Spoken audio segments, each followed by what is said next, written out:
আপনি কি অভিভূত অনুভব করছেন? হ্যাঁ, আমরা জানি, আপনি সম্ভবত প্রতিদিন সকালে উঠেই অনুভব করেন যে পৃথিবীর সমস্ত চাপ আপনার কাঁধের উপর পড়ে আছে। 2025 সালে আমাদের জীবনের গতি, এটি অবিশ্বাস্যভাবে দ্রুত। সোশ্যাল মিডিয়া থেকে শুরু করে কাজের চাপ, আর্থিক চিন্তা, পারিবারিক দায়িত্ব, সবকিছু একসাথে আমাদের মনে ঝড় তুলে দেয়। কিন্তু এখানেই আসে সুখবর। এই অশান্তির সমাধান, এটি আপনার কাছ থেকে অনেক দূরে নয়। এটি আছে হাজার হাজার বছরের প্রাচীন জ্ঞানের মধ্যে।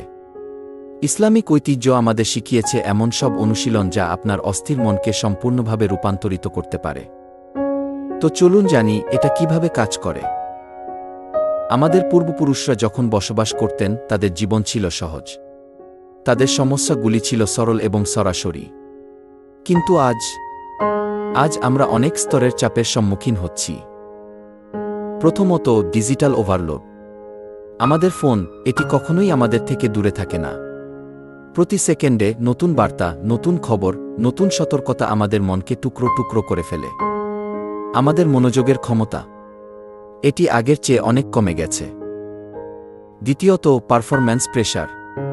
আপনার চাকরিতে, আপনার ব্যবসায়, আপনার পড়াশোনায়, সর্বত্র একই মন্ত্র। আরও ভালো করতে হবে, আরও বেশি অর্জন করতে হবে। কিন্তু তা কখনোই যথেষ্ট নয়। সবসময় থাকে আরও বেশি করা দরকার। তৃতীয়ত, সামাজিক তুলনা। ফেসবুক, ইনস্টাগ্রাম, আমরা দেখি অন্যদের জীবন, এবং আমরা আমাদের জীবনকে তাদের সাথে তুলনা করি। ফলাফল, আমরা নিজেদের অপর্যাপ্ত অনুভব করি। চতুর্থত, আর্থিক চিন্তা। অর্থনৈতিক অনিশ্চয়তা, এটি প্রতিটি পরিবারে স্ট্রেস সৃষ্টি করে। এবং আপনি জানেন কি ঘটছে? আমাদের মস্তিষ্ক ক্রমাগত একটি জরুরি অবস্থায় থাকে। এটি যা আমরা বলি যুদ্ধ বা পলায়ন মোড। এই সময়ে আমাদের শরীর বের করে দেয় কর্টিসল, এটি একটি স্ট্রেস হরমোন। এবং যখন এটি দীর্ঘস্থায়ী হয়, উচ্চ রক্তচাপ, ঘুমের সমস্যা, উদ্বেগ, এমনকি ডিপ্রেশন। কিন্তু আশা করবেন না, কারণ এখানেই ইসলামিক জ্ঞান আমাদের বাঁচাতে আসে। ইসলাম শুধুমাত্র একটি ধর্ম নয়, এটি একটি সম্পূর্ণ জীবনযাপনের পদ্ধতি। এবং এই পদ্ধতিটি ডিজাইন করা হয়েছে আমাদের মন, শরীর এবং আত্মাকে সম্পূর্ণভাবে সামঞ্জস্যপূর্ণ রাখার জন্য। এখন আমরা জানব মাইন্ডফুলনেস কি। মাইন্ডফুলনেস মানে এই মুহূর্তে, এখানে এবং এখন সম্পূর্ণভাবে উপস্থিত থাকা। কোনো বিচার ছাড়া, কোনো চিন্তা ছাড়া। শুধুমাত্র সচেতনতা। আপনার চিন্তা, আপনার অনুভূতি, আপনার শরীরের সংবেদনের প্রতি সচেতনতা। ইসলামিক ঐতিহ্যে আমরা একে বলি ইয়াকিন এবং তাওয়াক্কুল। এটি হল আল্লাহর উপর সম্পূর্ণ নির্ভরতা এবং প্রতিটি মুহূর্তে তার উপস্থিতি অনুভব করা। তো এখন আসুন 6টি ব্যবহারিক পদ্ধতি সম্পর্কে জানি যা আপনার জীবনকে পরিবর্তন করতে পারে। শুনুন, সালাত শুধুমাত্র একটি ধর্মীয় কর্তব্য নয়। আপনি যা ভাবছেন তা অনেক বেশি। এটি আসলে একটি সম্পূর্ণ মাইন্ডফুলনেস অনুশীলন। যখন আপনি সালাতে দাঁড়ান, আপনি কি করছেন? আপনি নিজেকে পুরোপুরি প্রকাশ করছেন। আপনার সম্পূর্ণ মনোযোগ শুধুমাত্র এক জায়গায়, আল্লাহর দিকে। আর কোনো চিন্তা নেই, আর কোনো বিক্ষিপ্ততা নেই। আপনি অনুভব করছেন আপনার পায়ের প্রতিটি অংশ মাটিতে স্থির, আপনার মেরুদণ্ড সোজা, আপনার হৃদয় শান্ত। প্রতিটি গতিবিধি, দাঁড়ানো, রুকু, সেজদা, এটি আপনার মন এবং শরীরকে একসাথে নিয়ে আসে একটি নিখুঁত সিঙ্ক্রোনাইজেশনে। এবং বৈজ্ঞানিকভাবে সালাত আপনাকে দেয় শারীরিক ব্যায়াম যা আপনার রক্তসঞ্চালন উন্নত করে। এটি দেয় গভীর ধ্যান যা আপনার মস্তিষ্কের চাপ কমায়। এবং যখন আপনি জামাতে সালাত আদায় করেন, আপনি পান সম্প্রদায়ের সাথে সংযোগ। এবং সবচেয়ে গুরুত্বপূর্ণ, আপনি পান দৈনিক রুটিন যা আপনার মনকে নিয়মিত শান্তি প্রদান করে। এখন চলুন জিকিরের কথা বলি। জিকির মানে আল্লাহকে স্মরণ করা। এটি খুবই সহজ কিন্তু অসাধারণ শক্তিশালী। আপনি বলেন সুবহানাল্লাহ, আল্লাহ পবিত্র, বা আলহামদুলিল্লাহ, সমস্ত প্রশংসা আল্লাহর জন্য, বা লা ইলাহা ইল্লাল্লাহ, আল্লাহ ছাড়া কোনো উপাস্য নেই। এই পুনরাবৃত্তি, এটি কি করে? এটি আপনার মস্তিষ্ককে একটি একক বিন্দুতে ফোকাস করতে বাধ্য করে, ঠিক যেমন ধ্যান বা মন্ত্র আপনার মনকে শান্ত করে। এবং গবেষণা প্রমাণ করে এই ধরনের পুনরাবৃত্তিমূলক প্রার্থনা আপনার মস্তিষ্কের অ্যামিগডালাকে শান্ত করে। এটি সেই অংশ যেখানে ভয় এবং স্ট্রেস থাকে। কিভাবে শুরু করবেন? খুব সহজেই আপনি শুরু করতে পারেন। সকালে এবং সন্ধ্যায় নিয়মিত জিকির করুন। প্রতিটি জিকির ৩৩ বার বা তার বেশি পুনরাবৃত্তি করুন। এবং এটি খুবই গুরুত্বপূর্ণ, শুধুমাত্র আপনার ঠোঁট দিয়ে নয়, আপনার হৃদয় দিয়ে অনুভব করুন। প্রতিটি শব্দের অর্থ সম্পর্কে চিন্তা করুন। কুরআন পড়া, এটি শুধুমাত্র একটি ধর্মীয় দায়িত্ব নয়। এটি একটি মানসিক নিরাময়ের অনুশীলন। যখন আপনি কুরআন পড়েন এবং প্রতিটি আয়াতের অর্থ নিয়ে চিন্তা করেন, আপনি যা করছেন তা বলা হয় তাদাব্বুর। এর অর্থ হল গভীর প্রতিফলন। এবং এই প্রক্রিয়া, এটি আপনার মনকে এখানে নিয়ে আসে, এই মুহূর্তে।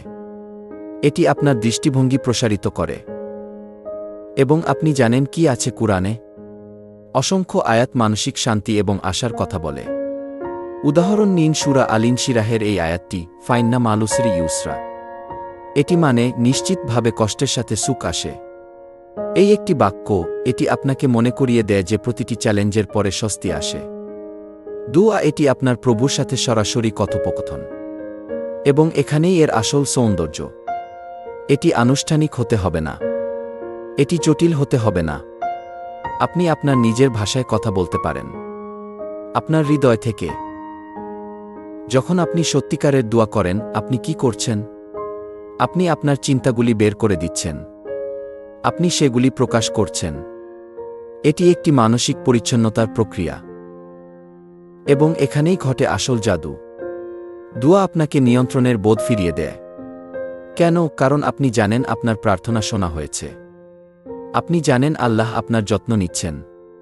এবং গবেষণা দেখায় যে প্রার্থনা রক্তচাপ কমায় এবং মানসিক চাপ হ্রাস করে। মুহাসাবা শব্দটি শুনুন। এর অর্থ হল আত্মজবাবদিহিতা। এটি আপনার নিজেকে প্রশ্ন জিজ্ঞাসা করা। এটি একটি গভীর প্রশ্ন। প্রতিদিন সন্ধ্যায় যখন আপনি শান্ত মুহূর্তে বসেন, আপনি নিজেকে জিজ্ঞাসা করুন, প্রথমত, আজ আমি কি ভালো কাজ করেছি? আমি কার জীবনে ইতিবাচক প্রভাব ফেলেছি? দ্বিতীয়ত, আমি কোথায় ভুল করেছি? আমার ভুলগুলি কি ছিল? তৃতীয়ত, আমি কিভাবে আরও ভালো হতে পারি? আগামীকাল আমি কি করব ভিন্নভাবে? এবং চতুর্থত, আমি কার প্রতি অন্যায় করেছি? আমার কাছে মাফ চাওয়ার জন্য কে আছে? এই প্রতিফলন, এটি আপনাকে সচেতন রাখে। এটি আপনার ভুল থেকে শেখায়। এটি ক্রমাগত উন্নতির দিকে পরিচালিত করে। এবং সবচেয়ে গুরুত্বপূর্ণ, এটি আপনার মনকে শান্ত করে। এখন আসি তাওয়াক্কুলে। এটি একটি গভীর ধারণা। তাওয়াক্কুল মানে আল্লাহর উপর সম্পূর্ণভাবে নির্ভর করা। আপনার উদ্বেগ তার কাছে সমর্পণ করা। যখন আপনি তাওয়াক্কুল করেন, আপনি কি স্বীকার করছেন? আপনি স্বীকার করছেন যে আপনি সবকিছু নিয়ন্ত্রণ করতে পারবেন না। এবং আপনি জানেন কি? এটি একটি বিশাল মানসিক মুক্তি। কেন? কারণ এর মানে আপনি থামতে পারেন চিন্তা করতে। থামতে পারেন চেষ্টা করতে পুরোপুরি নিয়ন্ত্রণ রাখার। আপনি আপনার সেরাটা করেন। এবং বাকিটা আপনি আল্লাহর কাছে ছেড়ে দেন। এই মনোভাব, এটি উদ্বেগ এবং অসহনীয় চাপ হ্রাস করে। এখন আপনি যদি নতুন হন তবে চিন্তা করবেন না। আমরা একটি সহজ, ধাপে ধাপে পরিকল্পনা করেছি। শুধুমাত্র 4 সপ্তাহ। 4টি ধাপ। সপ্তাহ 1, সালাতের সাথে সংযোগ স্থাপন করা। এই সপ্তাহে আপনার প্রতিটি সালাতে মনোযোগ দিন। প্রতিটি গতিবিধি সম্পর্কে সচেতন থাকুন। সালাতের অর্থ নিয়ে চিন্তা করুন। শুধুমাত্র এটাই করুন। সপ্তাহ 2, জিকির যোগ করুন। এখন আপনি সালাতের সাথে সম্পূর্ণরূপে উপস্থিত রয়েছেন। সপ্তাহ 2তে সকালে 5 মিনিট জিকির করুন। প্রতিটি জিকির 33 বার পুনরাবৃত্তি করুন। এবং মনে রাখবেন, হৃদয় দিয়ে অনুভব করুন, শুধু ঠোঁট দিয়ে নয়। সপ্তাহ 3, কুরআন তিলাওয়াত শুরু করুন। এখন আপনি নিয়মিত জিকির করছেন। এই সপ্তাহে দৈনিক 10 মিনিট কুরআন পড়ুন। একটি অনুবাদ ব্যবহার করুন যাতে আপনি অর্থ বুঝতে পারেন। আয়াতগুলি নিয়ে গভীরভাবে চিন্তা করুন। সপ্তাহ 4, দোয়া এবং মুহাসাবা যোগ করুন। এখন আপনার ভিত্তি শক্তিশালী। চূড়ান্ত সপ্তাহে দৈনিক দোয়া করুন। এবং প্রতি সন্ধ্যায় 5 মিনিটের জন্য নিজেকে পর্যালোচনা করুন। আপনার অগ্রগতি নোট করুন। আপনি অবাক হবেন যা আপনি দেখতে পাবেন। তো চলুন কথা বলি ফলাফলের। যখন আপনি নিয়মিত এই অনুশীলনগুলি করবেন, আপনি কি অনুভব করবেন? প্রথমত, মানসিক স্বচ্ছতা। আপনার চিন্তাভাবনা পরিষ্কার হবে। সিদ্ধান্ত নেওয়া আরও সহজ হবে। আপনার মস্তিষ্ক মেজাজের মতো কাজ করবে না। এটি স্পষ্ট হবে, তীক্ষ্ণ হবে। দ্বিতীয়ত, আবেগিক স্থিতিশীলতা। আপনার মেজাজের ওঠানামা কমবে। আপনি আরও শান্ত থাকবেন।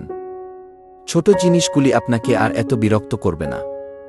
আপনি শান্ত থাকবেন, ভারসাম্যপূর্ণ থাকবেন। তৃতীয়ত, শারীরিক সুস্থতা। স্ট্রেস হরমোন হ্রাস পাবে। আপনার ঘুম উন্নত হবে। শারীরিক ব্যথা কমবে। আপনার শরীর আপনার মনের সাথে উপকৃত হবে। চতুর্থত, আত্মিক গভীরতা। আপনি আপনার জীবনের উদ্দেশ্য খুঁজে পাবেন। জীবন অর্থপূর্ণ অনুভব করবে। এটি শুধু বেঁচে থাকা নয়, এটি বাঁচা হবে। পঞ্চমত, সম্পর্কের উন্নতি। যখন আপনি নিজে শান্ত থাকেন, এটি সর্বত্র বিকিরিত হয়। আপনার পরিবার এবং বন্ধুরা অনুভব করে। আপনার সম্পর্ক স্বাভাবিকভাবেই উন্নত হয়। এখন আমি জানি আপনার প্রশ্ন আছে, সমস্যা আছে। চলুন সেগুলি মোকাবেলা করি। চ্যালেঞ্জ 1, ধ্যানে ফোকাস রাখা কঠিন। এটি সম্পূর্ণ স্বাভাবিক। আপনার মন ঘুরে বেড়াবে। এটি ঠিক আছে। প্রতিবার যখন এটি ঘুরে যায়, ধীরে ধীরে এটি ফিরিয়ে আনুন। চিন্তা করুন একটি পেশির মতো। এটি প্রশিক্ষণের মাধ্যমে শক্তিশালী হয়। সময়ের সাথে এটি সহজ হবে। চ্যালেঞ্জ 2, সময় পাওয়া কঠিন। আপনি ভাবছেন আপনার কাছে সময় নেই। সত্য বলি, আপনার প্রয়োজন শুধুমাত্র 15 থেকে 20 মিনিট দৈনিক। 15 মিনিট, এটি আপনার শাওয়ার সময়, আপনার যাতায়াতের সময় বা ঘুমানোর আগে করা যেতে পারে। সময় আছে, আপনাকে শুধুমাত্র এটিকে অগ্রাধিকার দিতে হবে। চ্যালেঞ্জ 3, ফলাফল দেখতে দীর্ঘ সময় লাগে। এখানে সত্য হল, কিছু মানুষ প্রথম সপ্তাহেই পার্থক্য অনুভব করে। অন্যদের কয়েক সপ্তাহ লাগে। প্রতিটি ব্যক্তি আলাদা। কিন্তু এখানে আমরা যা জানি, ধৈর্য রাখুন। প্রক্রিয়ায় বিশ্বাস করুন। ফলাফল আসবে। আপনার শান্তির যাত্রা শুরু করুন। 2025 সালের এই বিশৃঙ্খল বিশ্বে আপনার অভ্যন্তরীণ শান্তি, এটি আপনার সবচেয়ে মূল্যবান সম্পদ। এটি আপনার শক্তির উৎস। এটি আপনার স্পষ্টতার চাবিকাঠি। এবং এটি আপনার প্রকৃত সুখের পথ। ইসলামিক ঐতিহ্য আমাদের প্রদান করেছে এমন সব জ্ঞান যা হাজার হাজার বছর ধরে লক্ষ লক্ষ মানুষকে শান্তি খুঁজে পেতে সাহায্য করেছে। এই জ্ঞান আপনার জন্যও কাজ করবে। প্রমাণিত, পরীক্ষিত এবং বিশ্বাসযোগ্য। তো এখানেই আমি আপনাকে একটি সরল প্রস্তাব দিচ্ছি। আজই শুরু করুন। এই মুহূর্তেই। আপনাকে একটি বড় পরিবর্তন করতে হবে না। আপনাকে একটি সম্পূর্ণ রূপান্তর করতে হবে না। শুধুমাত্র একটি ছোট পদক্ষেপ। 1 মিনিটের পদক্ষেপ।